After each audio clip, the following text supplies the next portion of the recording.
Hello there, Aquarius sign. Welcome to your monthly reading. So this reading is for the month of June for Aquarius, Sun, Moon, Rising, Venus. So Aquarius, hindi lahat ng Aquarius maka-resonate sa reading na to. So takes what resonates and leave the rest. Cross watchers, pwedeng kayo to at hindi sila Aquarius sign. So put yourself in a situation kung saan kayo naka-resonate. Aquarius, if hindi kayo naka-resonate sa reading na to, please do check your other placements. Your Sun, your Moon, your Rising, your Venus sign, dahil pwedeng doon kayo maka-resonate at hindi dito. So, if hindi kayo naka-resonate at all, hindi to para sa inyo. So, I'm going to pull an oracle card. So, this oracle card is for you and your person, situation oracle card. So, titignan natin kung ano yung situation makikita natin sa'yo at sa person mo. And then, titignan natin later kung ano yung pwedeng mangyari this month of June based sa story na nakita natin. So, let's start. Aquarius, your situation.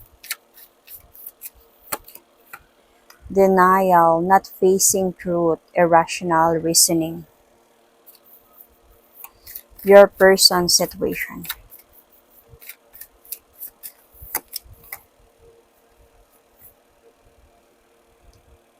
Differences, divorce, final, irreconcilable. So there is a possibility of like marriage, of course, and divorce. And feeling ko yung person mo is parang gusto niya na talagang makipaghiwalay sa'yo.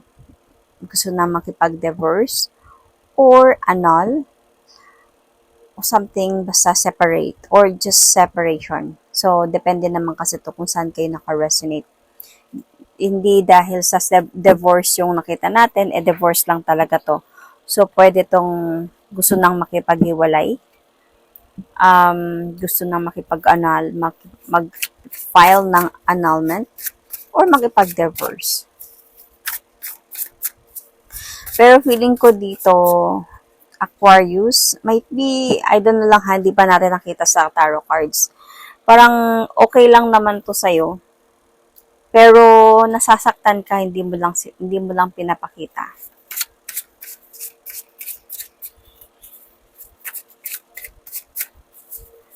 What is happening right now?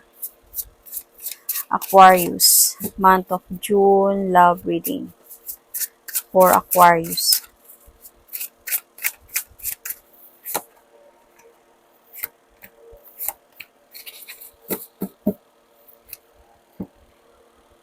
Okay, so you are still talking though. May marriage talaga. So, para to sa mga married Aquarius couple na naghiwalay. So, this is either nagpa-file na ng annulment or divorce or naghiwalay na or nandun na sa point ng ganyan. Madami na din kasi kayong pinagdaanan nitong person na to. Pero nag-uusap pa naman kayo. As a point lang talaga ng hindi na sure yung new beginning dahil na nga sa madami ng pinagdaanan or sabihin natin na could be toxic situation na nangyari sa inyo. Possible na merong third party, merong controlling, jealousy, lies, unfaithfulness, possessiveness, mga ganong mga bagay na. And I can see here na you're still talking pero cold na. Hindi na ganun talaga. And I can see here na honestly on your part, gusto mo naman na mag-heal sa connection na to. Pero part of you also na parang gusto mo na, I think yung pinapakita mo sa kanya dito is you wanted to have some changes in your life. Na kaya mo, strong ka, na kaya mo nang mag-isa. Pero, since madami kayong pinagdaanan, hindi nga obvious to, pero hindi mo lang to pinapakita sa kanya, hindi mo lang to pinaparamdam sa kanya, nasasaktan ka. Ano yung nararamdaman ni person mo sa'yo?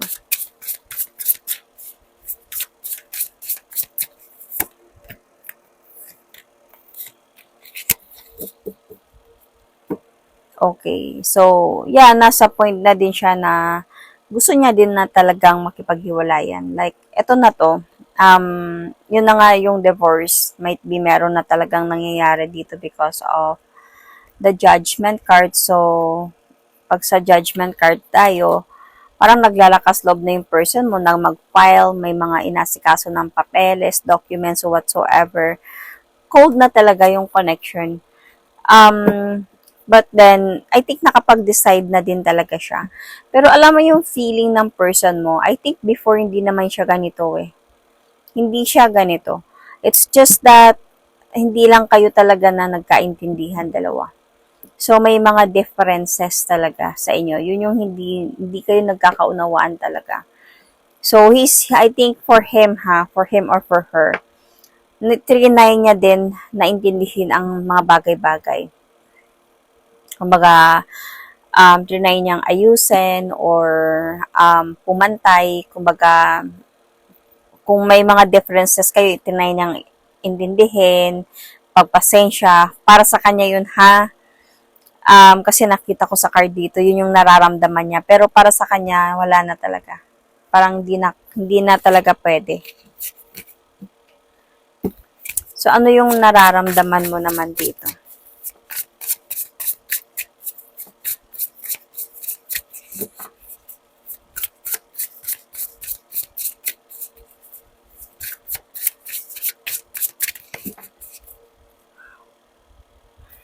Later na lang. Kalimutan ko yung why. So, later. Dito muna tayo sa ano yung nararamdaman.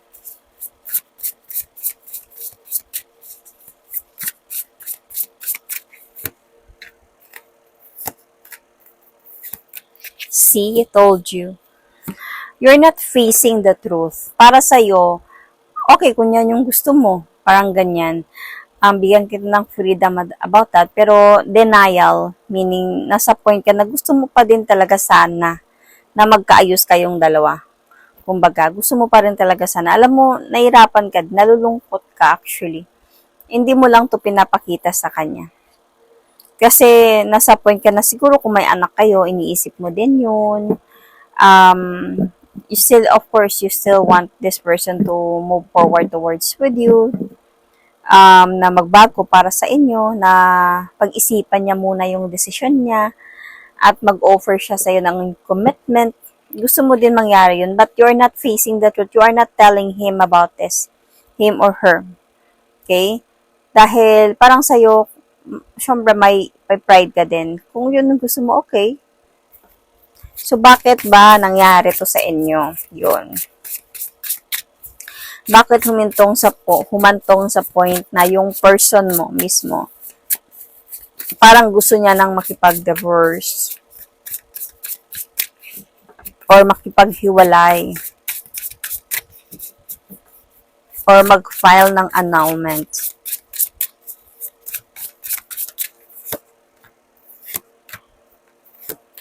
Disappointed siya. Parang gusto niyang mag-heal from the connection. Feeling ko parang lumalala na kasi yung sitwasyon ninyo. Toxic na. Kasi nakita natin yung devil card kanina, di ba? And na-stress na din siya. Parang na-stress na siya sa sitwasyon. Disappointed siya, na-stress na siya. Gusto niya muna ng peace of mind. Gusto niya magpahinga. And as a point din siya na may someone else din siguro talaga siya. Bago. May bago siya. So, parang hindi na kayo nagkakaintindihan. Dahan-dahan na kayong nawawasak dalawa.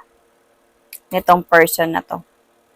And, yun na nga, meron na nga ding other option dito. So, hindi niya na din, nasa point na siya dumating siya sa point na hindi niya alam kung sino yung pipiliin niya until sa hindi na kayo nagkakaunawaan. So, parang nag-decide siya na yun na lang yung pipiliin niya. Kaya nagdesisyon siya kasi naipit din siya sa sitwasyon eh. Kasi puro siya lies eh. lies siya dito sa kabila, lies siya dito sa'yo. No, parang napagod na din siya. Kaya parang nag-decide na lang din siya na, okay, sige, mag-decide na lang talaga ako na yun na yun. Ito na yung pipiliin ko. Ito na yung tatahakin kong might be journey ng life niya, path. So, let's see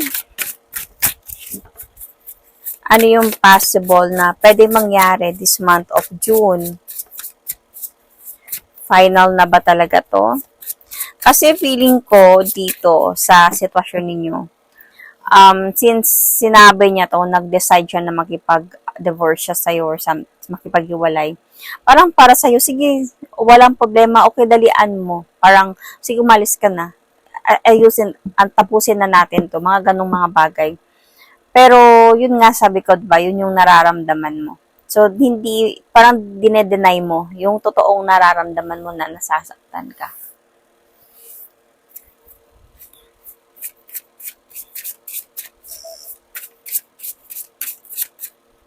This month of June.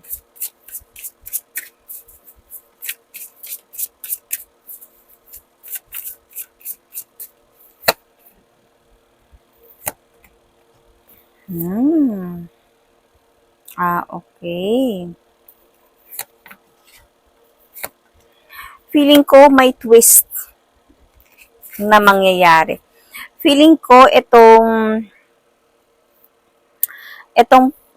decision niya about divorce or hiwalay or annulment, dati pa to. Meron na kayo nito eh.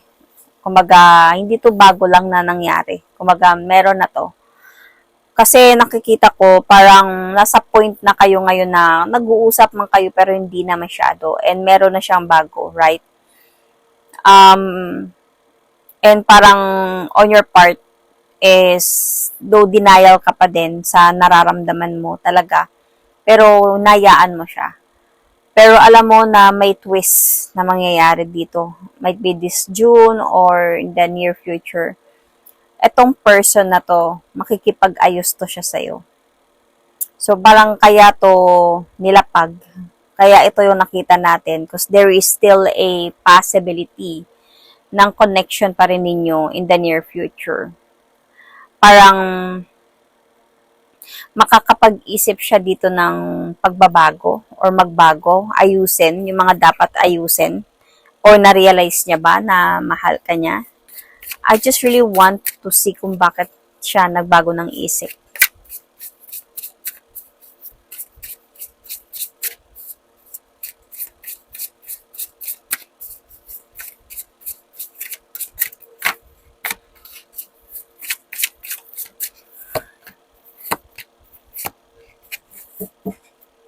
Since nag-uusap pa naman kayong dalawa, even if may mga agreement na kayo na ganyan, since nag-uusap pa kayo, nasa point pa kasi na parang doon siya nagkakaroon ng mga realizations eh.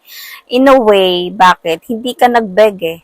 Hindi ka nagmakaawa, hindi ka parang nagdrama or nagpakita sa kanya ng weakness na parang lalo niyang ikakalayo. Ang ginawa mo dito, Aquarius, tinanggap mo. Kung yun yung gusto mo, okay. Pero kahit masakit yun sa'yo, kahit gusto mo pa man na magkabalikan kayo, pero parang nag-agree ka, okay yan yung gusto mo, and you live your life. Pinakita mo sa kanya na kaya mo nang wala siya. So, dun siguro din niya na-realize yun, while may pinamiss ka niya. Kasi nakikita ko dito, parang naisip niya kasi yung pamilya. Kasi di ba may marriage talaga dito. So, meron kayong nabuong pamilya dito. Naiisip niya yun, yung mga plano ninyo, or naramdaman niya ulit yung pagmamahal niya sa'yo. So, observing the situation kasi siya eh. While observing the situation, naramdaman niya ulit yun and na-miss niya yun. And, but the thing here is, there is a possibility, Aquarius, ikaw naman ngayon ang hindi na papayag na makipagbalikan. Parang, ibabalik mo sa kanya yung nangyari. Kumbaga, di ba nag-decide, siya yung nag-decide first. And this time around, gusto niyang bumalik kasi para makipagbalikan talaga siya sa'yo. Gusto niyang ayusin ang lahat. Pero ikaw naman, Aquarius, ngayon na, wag na, okay na tayo ng ganito. See, hindi mo siya tatanggapin. Parang okay na tayo ng ganito, putulin na natin to or tuldukan na natin yung sa atin dalawa. Okay naman na. Okay naman na ako. Parang happy na ako kahit hindi pa talaga. Kahit nasasaktan ka pa. Kaya nga denial ka pa you are not facing the truth here. And might be yung reasoning dito is dito na sa future. Yung parang, kasi okay naman na ako, kasi ganyan, doon ka na lang, okay na tayo ng ganito, wag na tayo magkabalikan pa, mga ganong mga bagay. So, magta-try pa rin talaga to siya, na ayusin ang mga dapat ayusin. Sa mga realizations niya na mahal ka pa rin pala niya. So, see, you're hiding your feelings talaga, hindi mo sinasabi sa kanya. Dumating din kasi sa point na napapaisip ka, smart kasi yung mga Aquarius talaga eh. Smart yung mga Aquarius. Alam nila kung ano yung ano yung karapat-dapat para sa kanila. Alam nila kung paano i-manage yung situation. Alam nila paano pagalawin yung sitwasyon. Ganon ka-smart yung mga Aquarius. Kaya very logistic yung mga to. So, dito sa point na to, binalik mo ulit sa kanya. So, instead of tanggapin siya, pinaramdam mo ulit sa kanya na, okay na ako, makipag-iwalay na ako sa'yo, kaya ko na nang wala ka. But then, I can still see the continuation of your communication, both of you, even in the future. So, might be in the future pa, baka may hope pa tong pagbabalikan na to. Kasi denial ka pa lang din naman eh. Wala pa din sa'yo yung total decision na mag-move on na talaga from this person. So, Aquarius, you might be dealing with Pisces, Cancer, Scorpio, Pisces, Capricorn, or Virgo, Taurus, Libra, Gemini, Taurus is here, Sagittarius, Gemini,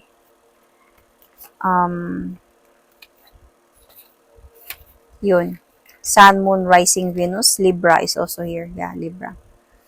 So that is my reading for you, Aquarius. Thank you and God bless.